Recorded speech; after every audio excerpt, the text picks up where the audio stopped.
Today I have a Sony DVP C660.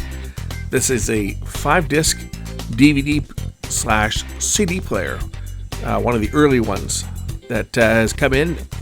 This one's jammed up, the disc tray won't open or close, and there's some discs in it. So first thing I gotta do is I gotta get the discs out, and then we'll see what's causing the problem. Got a Sony 5-disc CD changer, or DVD CD changer. It says DVP C660. It's got a bunch of discs spilled inside it, so I'm not going to plug it in until I get the CDs out, otherwise I could damage the discs. So let's take the top off it and get the discs out for starters. See what I mean? Discs. At least there's 2 discs in here. Now we can plug this one in and listen to what it does. Notice that the disc tray is not sitting straight. If you notice where the disc chuck is, it's not clamped straight because I guess when it attempted to chuck, either there was a disc that was jammed or it didn't rotate into the correct position and it ended up jamming, and then it wouldn't open or close or do anything. You hear the motor trying to turn, but it's slipping. You can hear the belt slipping. You can hear the motor running.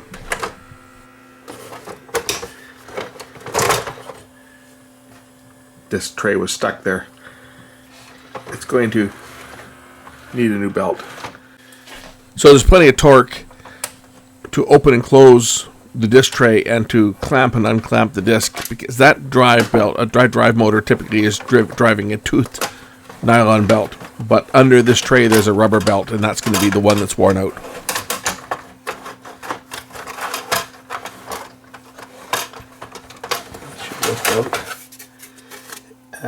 It's usually this little belt right here that starts to slip on these ones.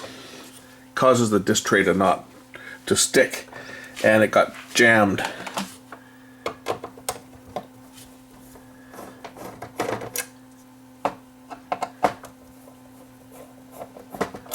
Sometimes these teeth get chewed up on this as well, but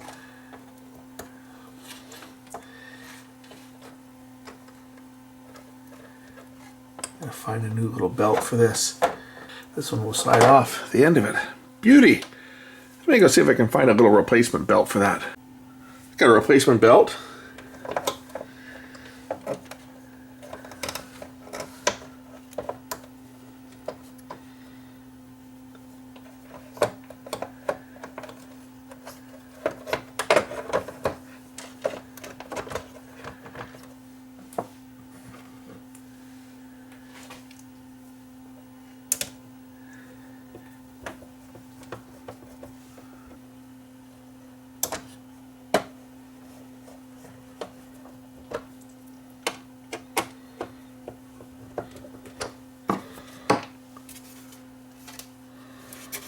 Now, if I was patient, I'd fiddle fart around with this thing to get it in without taking off the disc clamp, but sometimes it's easier just to take out the 4 screws and remove the disc clamp, then it drops into place. So I'd recommend taking out the clamp.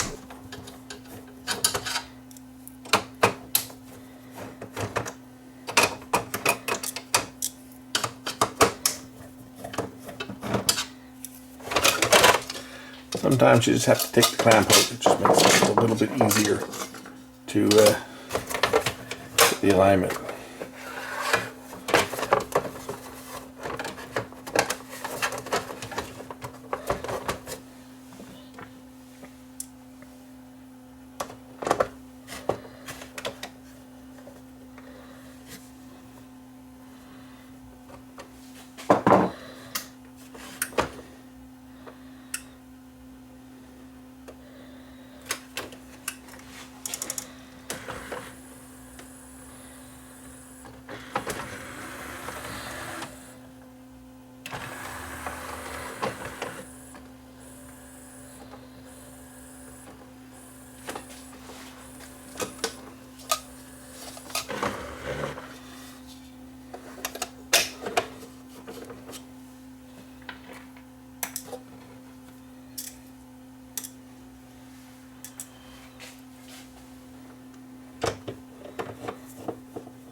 Jim Croce, Bad Leroy Brown. Of Chicago. But all I can let that play. Which disc is this one now? This is disc 2.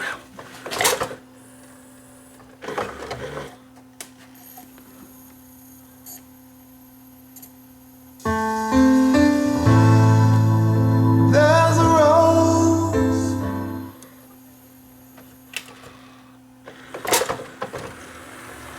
There. Good as new.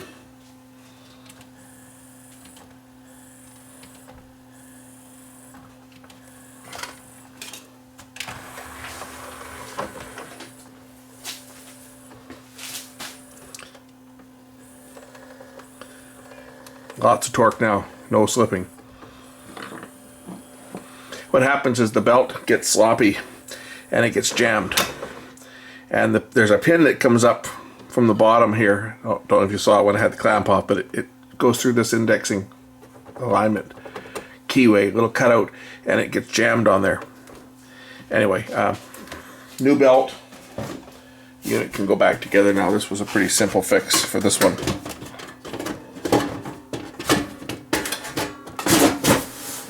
Good old Sony 5-disc CD and DVD changer. That's a pretty common fault.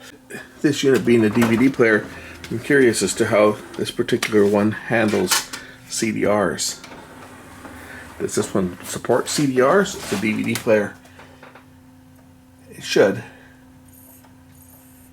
But some of them did not like CDRs, depending on whether it's got a dual or a single laser. I think this is a single laser unit. Nope, yeah. Won't read CDRs because it does not have the dual frequency laser.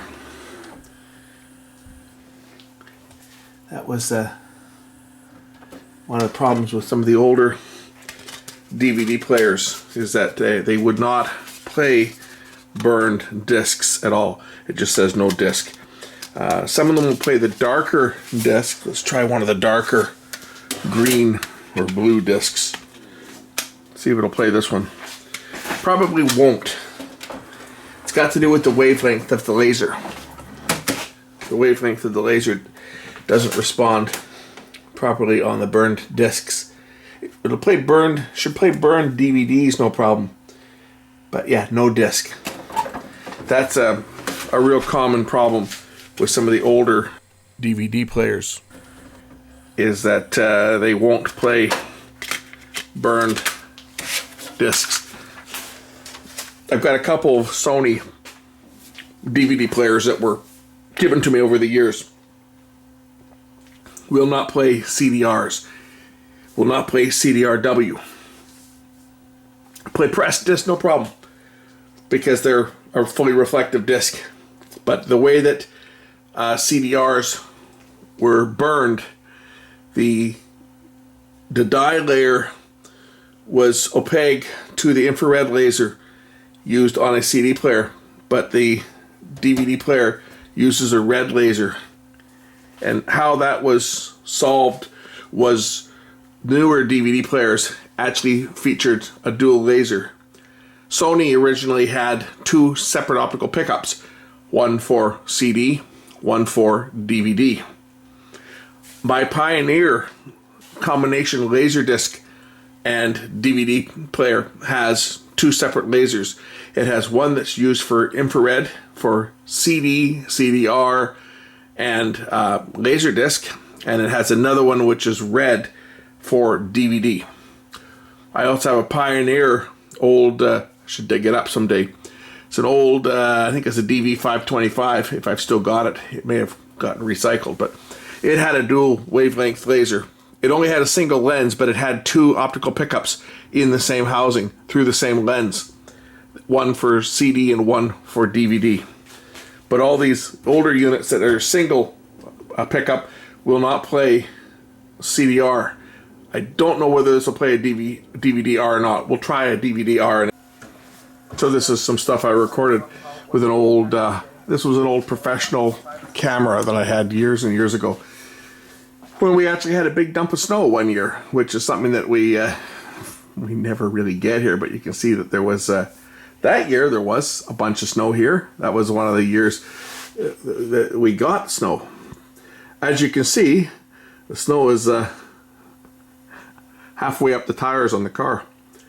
That was a freak snowstorm. I forget what year that was, but it would have been back in maybe the early 90s, I think. But that year we had like a foot. So I took out this was shot with actually, I'm trying to think what I shot this with. I think this was shot with a CCD V5000. I can just tell because it's doing in-camera dissolves. Yeah, that was the CCD V5000. So that would date that to before I got my 3-chip cameras. So this would have been, what, late 80s, I guess? I don't know what year this was. This was just a high 8 tape that I had, and I transferred it over to DVD. And as you can see, this unit is playing this disc just fine. So it'll play DVD-R, but it will not play. And it was, looks like 1991. Winter 1991 was when that was recorded. Either 1990 or 91. Could have been like December 90 or January 91, somewhere in there. Anyway, it just marked 91. Anyway, that's this one fixed. And for audio CDs, as I say, it reads regular audio CDs just fine. So if you have one of these old Sony players that jams up, it's going to be that belt that goes bad. Either the belt or the plastic gear. The plastic gear also breaks, but on this one the gear is fine. It was just the belt. Thanks for watching. We'll catch you in the next one real soon. Bye for now.